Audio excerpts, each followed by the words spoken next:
ये audio track gym में या मोटिवेशनल रील्स पर जरूर सुना होगा, पर क्या ये सिर्फ एक गाना है? आज हम इसी वायरल एंथम को डिकोड करने वाले हैं और जानेंगे कि इसकी सतह के नीचे आखिर कौन सी पावरफुल फिलॉसफी छिपी है। और सब कुछ इसी एक लाइन से शुरू होता है। ये सिर्फ कोई कैची लाइन नहीं है, नहीं, ये तो एक पूरी की पूरी मानसिकता, एक माइंडसेट का बेस है जिसे आज हम समझने वाले हैं। तो चलिए इस सवाल में थोड़ा और गहरा उतरते हैं। हम यहाँ सिर्फ म्यूजिक नहीं सुन रहे, बल्कि इसके पीछे जो आइडियाज हैं, जो विचार हैं, उनको समझने की कोशिश कर रहे हैं। वो नियम जो किसी को भी मुश्किलों के बावजूद नॉन स्टॉप आगे बढ़ने की ताकत देते हैं। देखिए, ये कोई आम गाना नहीं है, ये तो एक तरह का मॉडर्न मंत्र बन चुका है। ये उन लोगों की आवाज है जो ठान लेते हैं कि बाधाओं को पार करना ही है। तो चलिए समझते हैं कि आखिर ये इतना पावरफुल क्यों है। इस पूरी कहानी के सेंटर में एक क्लासिक कॉन्फ्लिक्ट है। एक अकेला इंसान जो नेगेटिविटी और फेकनेस से भरी दुनिया के खिलाफ खड़ा है। ये एक हीरो की जर्नी जैसी है जो कह सकते हैं जिम के फर्श से शुरू होती है। यहां एक सीधा सीधा चैलेंज दिया गया है। स्पीकर साफ साफ कह रहा है कि वो दिखावा या नफरत बर्दाश्त नहीं करेगा। वो पीछे हटने वालों में से नहीं है, बल्कि हमेशा सामना करने के लिए तैयार रहेगा। तो सवाल ये है कि ये ऑपोजिशन, ये विरोध आखिर है क्या? चलिए इस ट्रैक के लिरिक्स में जो दो ऑपोजिट फोर्सेस हैं उनका एनालिसिस करते हैं और देखते हैं कि ये स्ट्रगल आखिर शेप कैसे लेता है। यहां पर एक क्लियर कट डिफरेंस दिखाई देता है। एक तरफ है स्पीकर जो अपने इंस्टिंक्ट, अपने पैशन और फैक्ट्स पर चलता है, और दूसरी तरफ है विरोधी जो फेक हैं, नेगेटिव हैं और एक भ्रम में जी रहे हैं। ये लड़ाई है ऑथेंटिसिटी वर्सेस फेकनेस की। और स्पीकर इन विरोधियों के नेगेटिव बिहेवियर का कारण भी बताता है। उसका मानना है कि ये सब उनकी अपनी इनसिक्योरिटी और इनऑथेंटिसिटी से आता है। वो एक नकली बाहरी दिखावे के पीछे छिपे हैं जो असल में उनकी इन्फीरियॉरिटी को दिखाता है। तो इन सब चैलेंजेस का सामना करते हुए स्पीकर करता क्या है?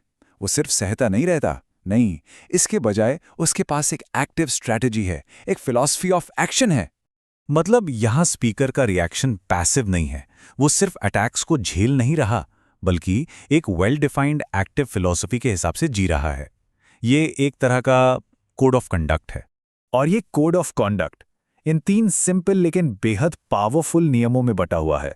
स्टेप 1, हमेशा शो अप करो, कंसिस्टेंट रहो। स्टेप 2, जो भी करो पैशन के साथ करो। और स्टेप 3, अपनी बातों और कामों को हमेशा फैक्ट्स पर, सच्चाई पर बेस करो।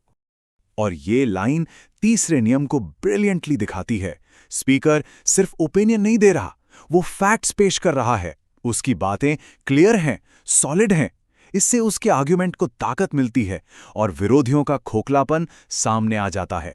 चलिए अब थोड़ा और आगे बढ़ते हैं और देखते हैं कि ये स्ट्रगल और ये कोड ऑफ कंडक्ट हमें कहानी के इमोशनल और फिलॉसॉफिकल पीक तक कैसे लेके जाता है, क्योंकि सबसे गहरा सबक यहीं मिलने वाला है।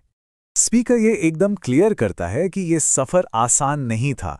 उसने एक बहुत मुश्किल परीक्षा का सामना किया है जिसे वो खुद नरक जैसा बताता है, और यहीं से उसकी फाइनल लर्निंग का स्टेज सेट होता है।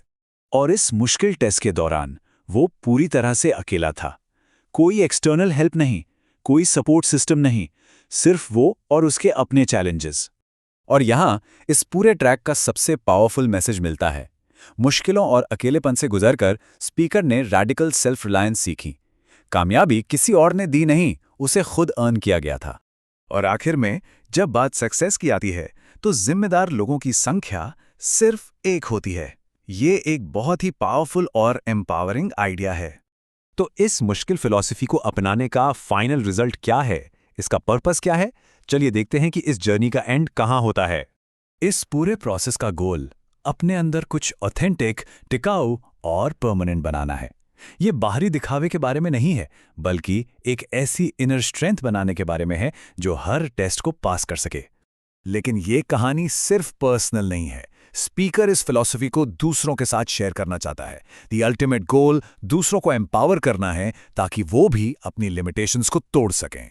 ये सुनने वालों के लिए एक डायरेक्ट कॉल टू एक्शन है। स्पीकर अपनी कहानी का इस्तेमाल दूसरों को उनकी जंजीरों से आज़ाद होने के लिए, इंस्पायर करने के लिए कर रहा है, चाहे वो जंजीरें इंटरनल हो या एक्सटर्नल। तो टू सम अप, ये है वो माइंडसेट ये है रिलेंटलेस फॉरवर्ड मोशन के बारे में, फेकनेस पर ऑथेंटिसिटी को चुनने के बारे में, कंसिस्टेंट एक्शन लेने, पैशन के साथ एग्जीक्यूट करने और आखिर में रैडिकल सेल्फ रिलायंस को अपनाने के बारे में। और हम इसी एक सवाल के साथ इस एनालिसिस को ख़त्म करते हैं।